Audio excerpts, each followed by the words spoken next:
I just saw the thumbnail say, I eat men. So I had to click, man. Why not? A towering killer who knew exactly how dangerous he was. A wilderness drifter who finally confessed on camera just because he was about to die. And a guy who stood in front of news cameras pretending to be shocked when the body in the creek was his own mom. These are disturbing interviews with evil people caught on camera. Edmund Kemper was and still is a pretty intimidating looking guy, standing at 6'9", and that combined with his above average IQ and his calm demeanor means this guy was I don't know, we get it, bruh. Like, you are evil. But why do people still have the time to interview such people, bruh? Is there another side to a story that you have to get on why they did these evil deeds? Like, come on, man. incredibly dangerous, as he could lure his victims in and take advantage of them with his size. And in interviews, which there are plenty of, that calm, dare I say it, engaging personality really comes through, and that is very scary. It started with surrogates at a non-human level. Physical objects, my possessions, other people's, destruction of things that are cared about, and then it's destruction of things that are living on a lower level, small animals, insects, animals, and then finally people. Known as the co-ed killer, he targeted And the thing is, people have such big, like, some people have talent, but then they do use their talent for bad things, bruh. Or we could say that it's a lot of bad things that happen to them as children, so now they don't know how to cope with things when they get older, you know? Emotional control. targeted female college students in the early 70s, usually hitchhikers, then did things so horrific to their bodies afterward, it's just better left unsaid. What makes his interviews so chilling is how casually he talks about all of this stuff. When asked why he started, Kemper said, "I just wondered what it would be like to shoot grandma." He was 15 years old when he did exactly that, taking out both grandparents just to see how it felt. Later, in an interview with FBI agents, Kemper calmly described what he did to his mother, and he made one of the most chilling statements I've ever heard. I cut off her head, and I humiliated her corpse. What's really eerie about Kemper, aside from how damn normal he sounds while talking about some of the most twisted things you can imagine, is how oddly self-aware he is in his interviews. He's so self-analytical, so different from guys like Charles Manson who just come off like these unhinged lunatics. Kemper once said he knew he was a walking time bomb. He knew exactly how dangerous he was, but he didn't hide from it. It's one thing to commit horrific acts, it's another to know what you're doing is evil and to just accept and embrace it anyway. Gary Michael. You see, the thing is, this guy was in society, bruh. Like, literally, there were signs of this guy being evil. And why is it always, when they do these evil things, they are classified as being abnormal? Why couldn't they just be, they are normal, but they are evil? So why classify them as mad or something like that? They should, obviously... No, it's not my thing to say that they don't deserve to love, because only God decides that. I can't decide someone's if they should love or what. But when you do things like this, bruh, there's only one option, bruh. There's only one thing to do. Hilton just recently confessed on camera to a crime everyone pretty much knew he was responsible for, but he'd never actually come out and said it. Known as the National Forest serial killer, Hilton used his survival skills to hide in plain sight while targeting people in remote parks across multiple states. His crimes stretched from Georgia to Florida to North Carolina, and yet for years no one connected the dots. Hilton finally broke his silence in an interview at 78 years old, saying simply, "It's time." Staring right into the camera, he admits to something he denied for 17 years. I'm gonna give you a news scoop. I did it. So there you have it. You did it. Yes, I'm confessing to a murder on camera. When asked why now, his response was just because I'm going to die soon. He also had no issue labeling himself Sort of. When the interview asked if he was a psychopath, Hilton replied, no. Sociopath? He said, I have part of that in me. And when the term serial killer was brought up, he just missed it, just saying it was no big deal, or a dime a dozen. In June of 20... Whoa, I'm lost for words, but I'm like... And it's obvious now that after all these years, now you want to confess, it's not going to make any difference. And there's already evidence itself that points to him being the killer anyway, so it's no scoop, anything. He's gonna win nothing, bruh. So it's a win-lose situation. So it's in and out. It means nothing now trying to confess after all these years of what you've done. It doesn't make sense. 2018, Matthew Haverly stood in front of local news cameras outside his home in Bradford County, Pennsylvania. A body had been discovered in a nearby creek, and reporters were gathering interviews with residents to get their reactions. Haverly gave the impression of a guy just as shocked as everyone else, casually throwing around theories and going into all this detail about how it was probably a hit, and that it would be a good place to dump a body. It would be like a place where people from the city would want to put a body because most likely they wouldn't be found. He even addressed how The whole time he has this slight smirk on his face. He's just saying way too much. He's attempting to rock a mohawk, except he's balding.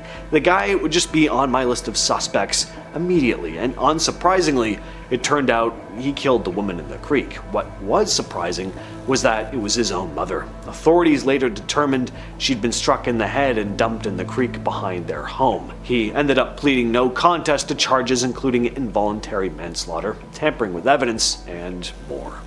And you think of by some prisons, guys, when things like this are committed, like we imagine the type of people that they have in prisons. All these criminals in one prison, bro.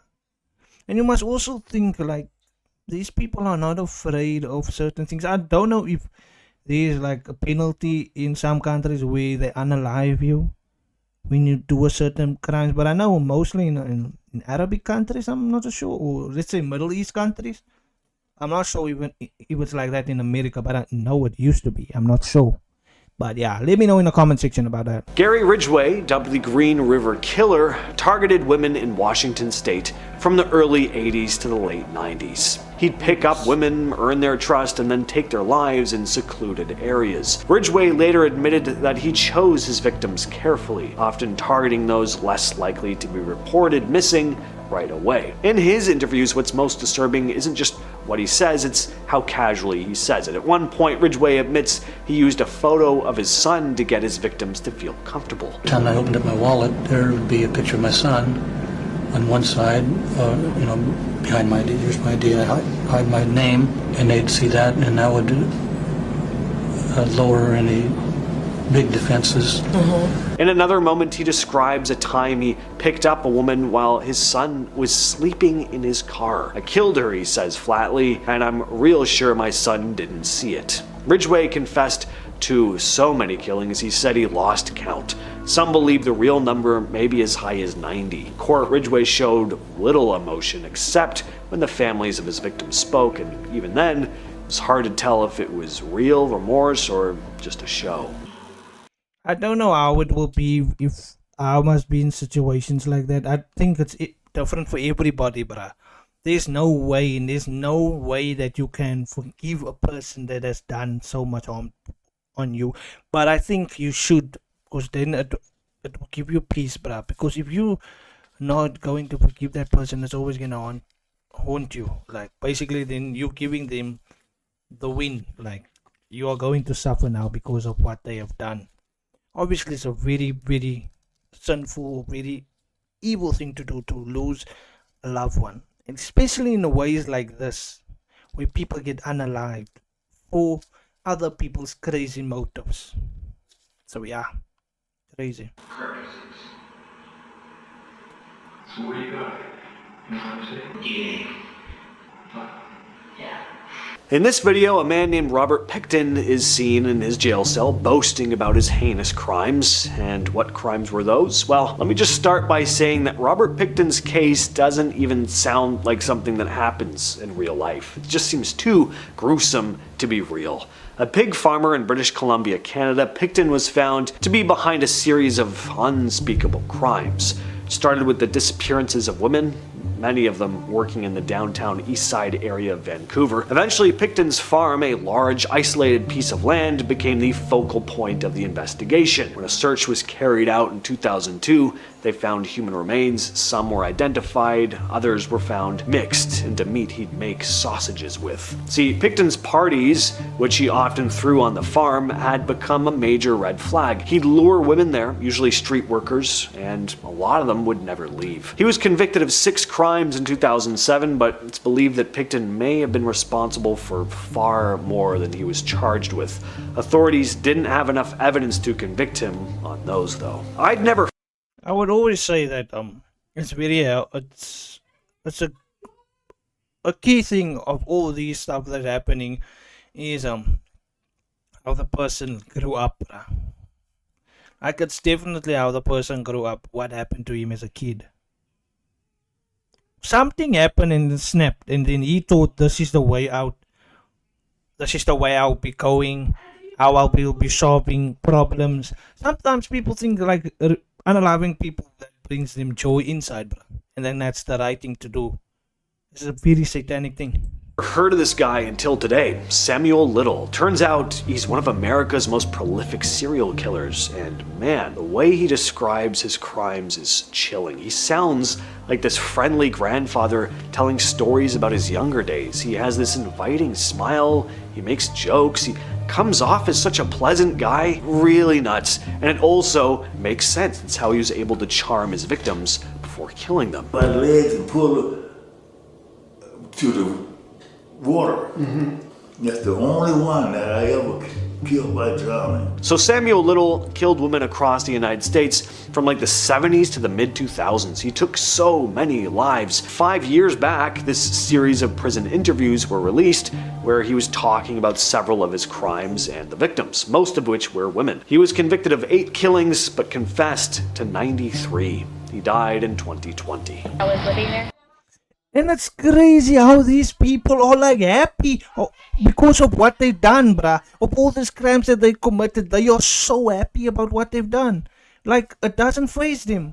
It really doesn't faze them like, that they have done these criminal acts. Like, they are so happy inside. Like, it brought them great joy. It's just that only thing now that they are going to be captive, they eventually going to be, you know. But yo, the great joy. That's why it's dangerous, Brian. As things develop, bro, people are even getting more deranged, bro. They are finding more ways to unalive other people. So it's very.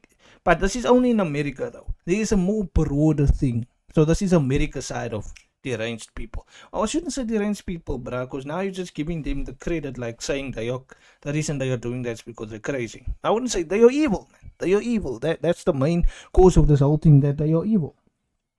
But yeah, guys, that's the end of this video. I hope you guys enjoyed this reaction with me as we uncovered. We went through a lot of things here, but watching all these things, I think our lives won't be the same after this.